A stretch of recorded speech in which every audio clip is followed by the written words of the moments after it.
family and friends, all present with us today, do you promise to do everything in your power to uphold and support Katrina and Michael in their commitment to each other today? If so, please say with a wholehearted and robust response, we will. We will.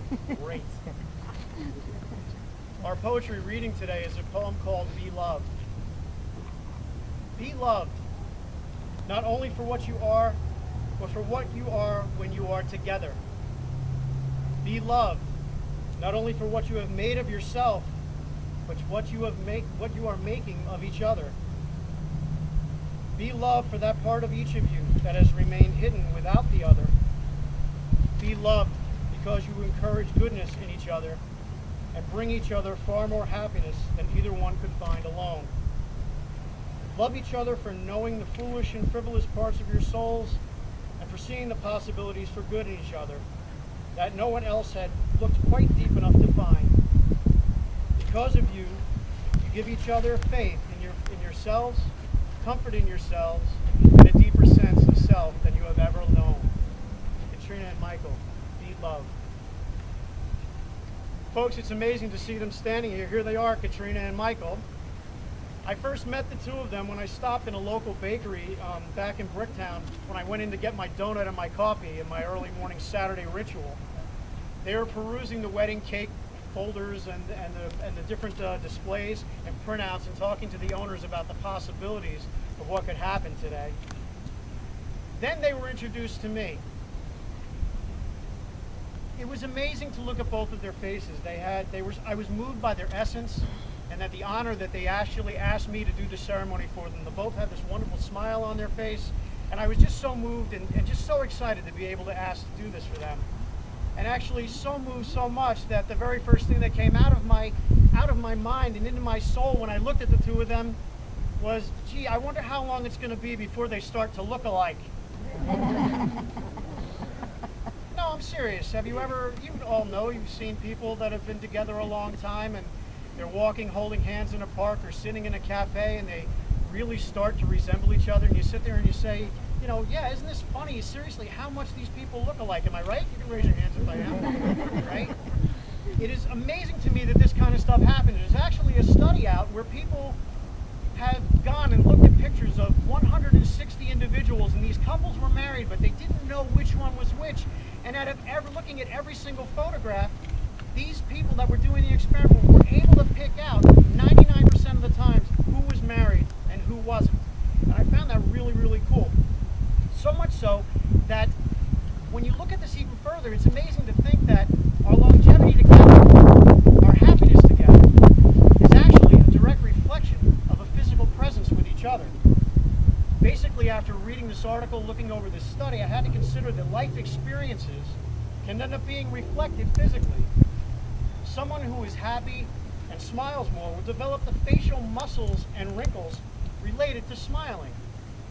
The years of experience of an older couple's marriage, happy or otherwise, would then be reflected in their faces. I suppose we do grow to resemble and mimic the ones that we love. In my second meeting with Katrina and Michael, I asked them to share with me how they met and what they did to actually get the relationship going.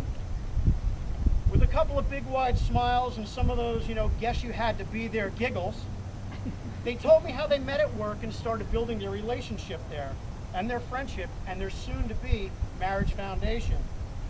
Katrina told me about how much each and every day, multiple times a day, she kept bugging and harassing Michael on the phone. He working in finance and she working in a different department at the car dealership. They informed me about how relentless it was. Katrina harassing, and flirting. And of course, Michael having no problem with any of this. Ladies and gentlemen, Katrina and Michael, what we don't realize is that this type of playfulness and lightheartedness and this expression of the joy in our hearts, this is the fertile soil on which the seeds of our daily relationships with each other grow. So Katrina and Michael, today, my prayer for you, and of all your family and friends' wishes for you, are that today, the both of you, your joy never goes away, your playfulness for each other never wanes, for any reason. That each and every day your home will be that fertile soil that you both worked and tilled each day at work while the rest of the world moved around you. That each and every day you will look in each other's eyes and see that seed being planted in each other.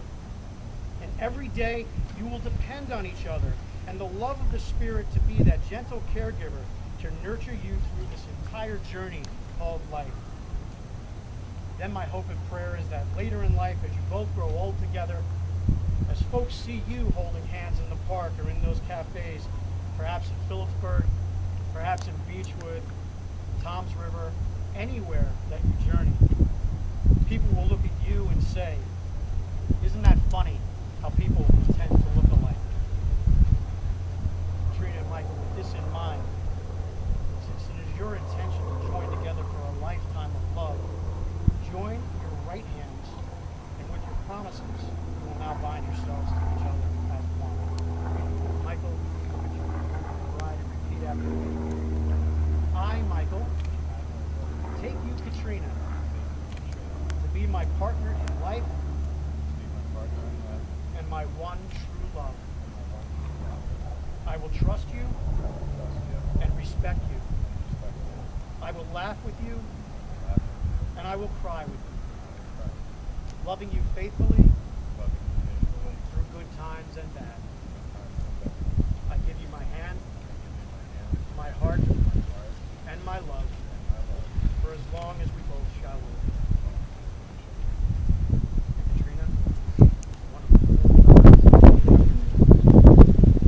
I, Katrina, take you, Michael, to be my partner in life and my one true love. I will trust you and respect you. I will laugh with you and cry with you. Loving you faithfully through good times and bad. I give you my hand, my heart, and my love for as long as we both shall live. And now I invite Owen up to help me out with the ring ceremony. You have the all-important items.